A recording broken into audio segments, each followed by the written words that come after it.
지난 강연 때 저희가 fMRI 그 기능성 자기공명 영상을 사용해서 뇌의 위치에 따라서 다른 기능을 연구할 수 있다라고 제가 설명을 아마 해드렸을 것 같아요. 그래서 뭐 다시 한번 반복하겠지만 움직이는 사물을 보여주면 특정 영역이 반응을 보이고 3차원짜리 물체를 보여주면 다른 영역, 그리고 사람 얼굴을 보여주면 FFA라고 아주 중요한 역할을 하는 다른 영역이 활발하게 작동을 하기 시작합니다. 이런 식으로 보자면 뇌 자체가 거의 무슨 퍼즐같이 수십 개의 브로드만 영역으로 나눠져 있다라고 우리가 가설해 볼 수가 있는데, 곰곰이 생각을 해보세요. 문제가 하나 있습니다.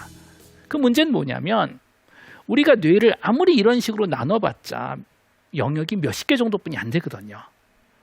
그런데 우리 인간이 할 수 있는 건 몇십 개 넘겠죠, 설마.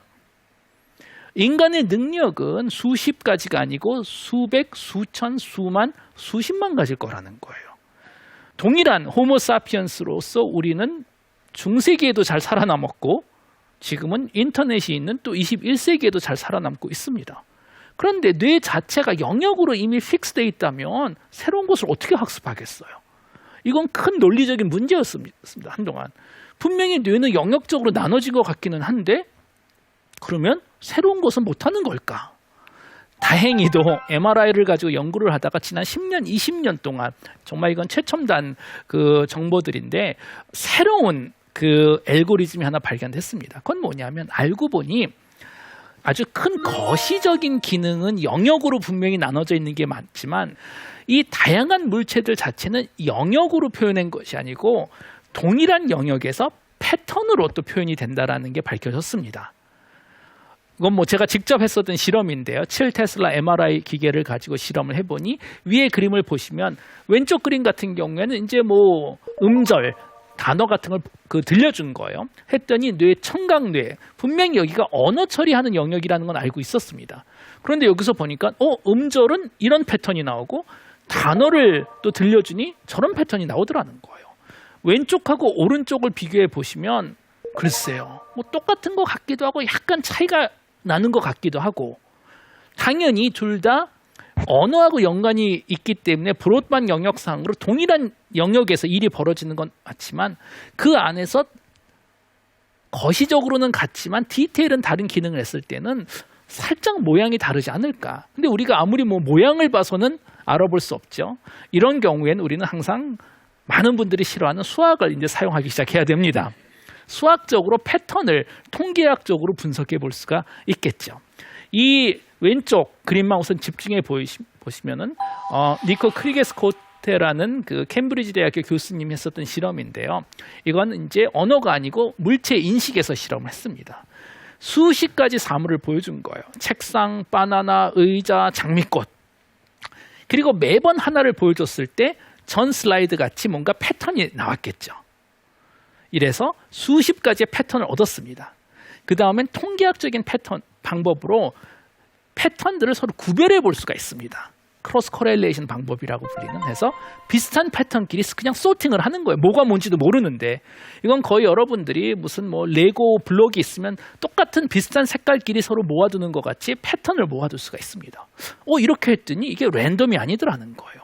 딱 보니까 살아있는 생명체하고 생명체가 아닌 물체들을 봤을 때의 패턴이 서로 다르더라는 거예요.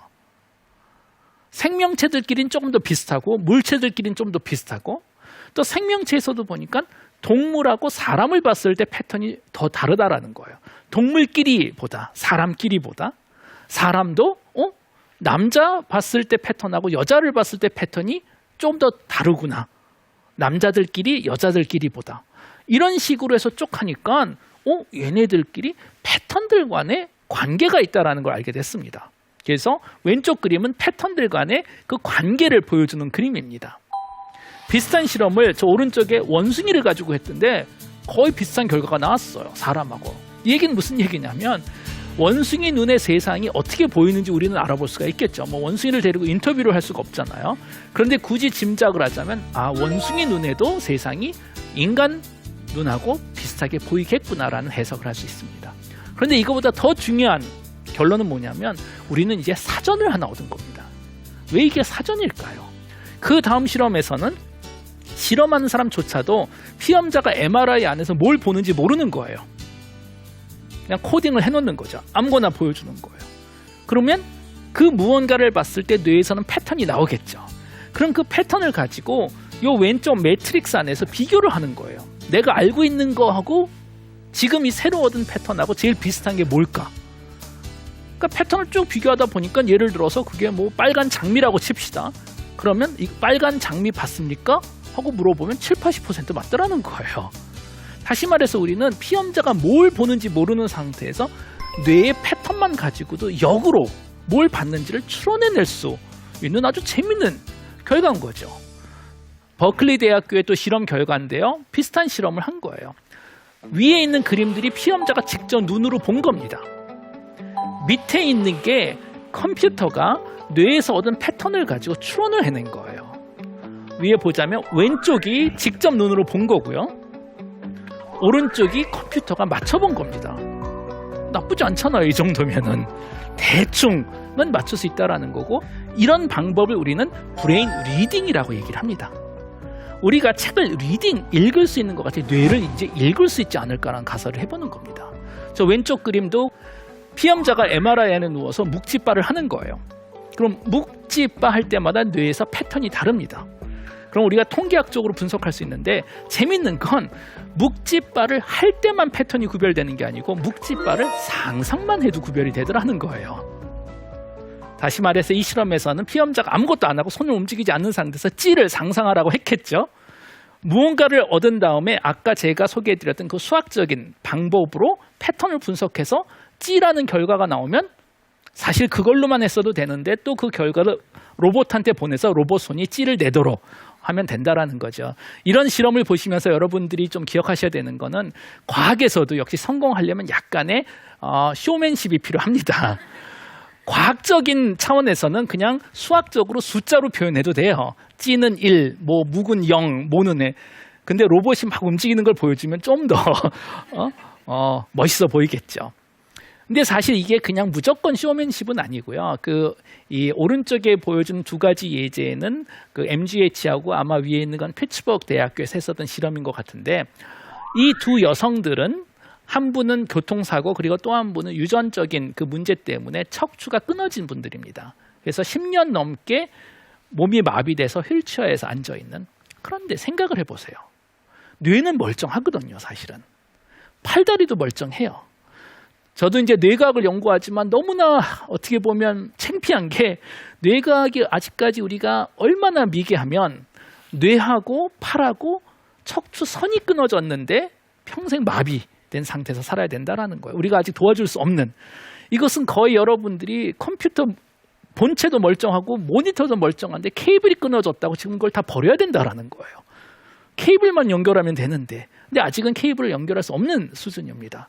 대신 이분들이 했었던 건 뭐냐면, 이 실험에서는 뇌에, 또 이분들은 환자이기 때문에 제가 예전에 보여드렸던 엘렉트로드 침을 뇌 안에 꼽습니다. 한 100개 정도 그것도. 그리고 뇌 안에서 패턴을 측정한 다음에 이 패턴을 수학적으로 분석을 하는 거예요. 그래서 이분들한테 예를 들어서 오른손 드는 거를 상상해 보라는 거예요.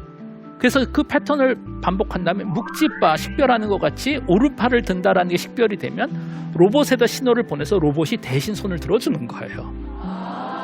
정말 신기합니다. 이분은 마비돼서 앉아있는데 팔이 움직여서 컵 같은 걸 들어다 주고 해요. 그래서 이제 기자가 물어봐요.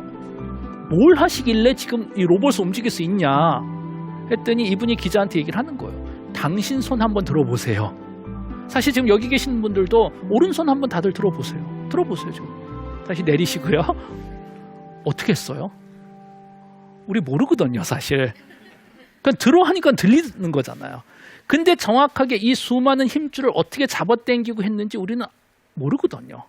다시 말해서 신기하게 움직여라는 의지를 만들어내면 나머지는 자동이라는 거예요. 그런데 우리가 움직여라는 의지를 만들었을 때 뇌에 그 의지가 표현이 된다는 거예요. 그럼 그 표현된 그게 패턴만 읽어서 수학적으로 식별만 하면 기계를 움직일 수 있다는 거예요. 근데 이제 더 이상 사이언스 픽션은 아닐 것 같고, 그래서 제 생각에 뭐 당장은 당연히 아니죠. 이건 다 지금 그 기초 연구를 하는 거니까 10년은 좀 어렵겠지만 20년 후 정도 되면 상당히 많은 이런 신체 장애 가지신 분들한테 도움을 줄 수 있는 방법들이 나오지 않을까 우리가 생각해 볼 수 있습니다. 그래서 그런지 최근에 대기업들이 특히 그 실리콘밸리의 스타트업들이 이런 연구에 상당히 관심들이 많습니다. 예를 들어서 뉴럴 레이스라는 것이 최근에 발명이 됐는데요. 그 신경세포들에서 신호를 우리가 구별하려면 침을 꼽아야 된다고 제가 말씀을 드렸잖아요. 근데 이 침에는 3가지 문제가 있었잖아요. 첫 번째, 두개골을 열어야 된다는 문제는 당연히 있고, 두 번째, 신경세포를 파괴해야 되고, 세 번째, 우리가 측정할 수 있는 세포의 숫자가 아주 한정됐다는 거잖아요. 이 뉴럴 레이스는 말 그대로 신경 그물입니다. 그래서 뇌에다가 그물을 치는 거예요. 물론 두개골은 열어야 됩니다. 아직 사람에서는 할 수 없는 실험이지만, 자, 그 대신에 두 번째, 신경세포를 파괴하지 않아요. 그물같이 펼쳐지는 거기 때문에. 그리고 두 번째, 세 번째 마지막으로 신경세포 하나에 측정하는 것이 아니고 수천 개, 수만 개, 수십만 개 신경세포 신호를 동시에 얻을 수 있다는 거예요. 그래서 아마 차세대 브레인 리딩 기술로 상당히 효과가 있지 않을까 싶습니다. 그래서 신경 레이스 기술이라고 지금 얘기를 하고 있습니다. 신경 타자기도 생각을 하고 있는데요. 이거 역시 또 실리콘밸리에서 상당히 지금 관심을 가지고 많은 스타트업들이 만들어지고 있는 상황인데 비슷한 그 아이디어입니다.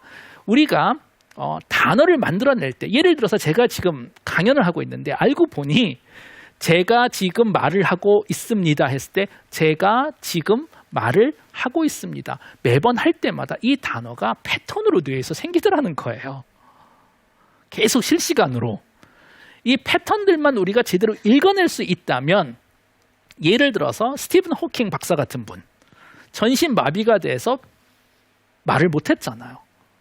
그런데 얼마나 뛰어난 아이디어들을 생각하고 있었어요. 머리 안으로는. 이분의 생각을 읽어서 말로 표현할 수 있지 않을까라는 겁니다. 그래서 신경 타자기라고 불러요. 타자기 같이 칠 수 있기 때문에 이거는 올해 7월 달에 지금 2달 전에 소개된 논문입니다. 정말 최신 결과인데 드디어 뇌에서 신호를 얻어서 단어를 말로 표현할 수 있는 첫 번째 결과가 등장을 했습니다. 그래서 저도 이런 결과 보면서 정말 깜짝 놀라는 게 이건 뭐 제가 예전에 학교에 다닐 때만 해도 사이언스 픽션 같은 얘기였었는데 뇌 안에는 정보가 위치 위주로 돼 있구나.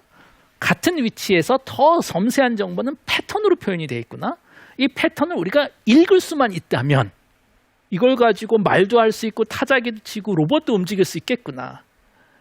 그런데 또 어떻게 생각하면 사실 이거는 우리가 호모사피엔스가 지구에 등장한 게 한 30만 년 됐잖아요. 우리는 30만 년 전부터 사실 했다라는 거예요. 뇌는 세상을 모르잖아요. 우리가 의지로 뭘 하겠다라는 걸 계속 표현하면 뇌가 그 신호를 읽어서 팔을 움직여주고 말을 해주고 뛰어다니게 해준 거잖아요. 브레인 리딩은 이미 브레인에서 예전부터 했었다라는 거예요. 단 이제는 기술적으로 우리가 하고 싶다라는 거죠. 자, 지금까지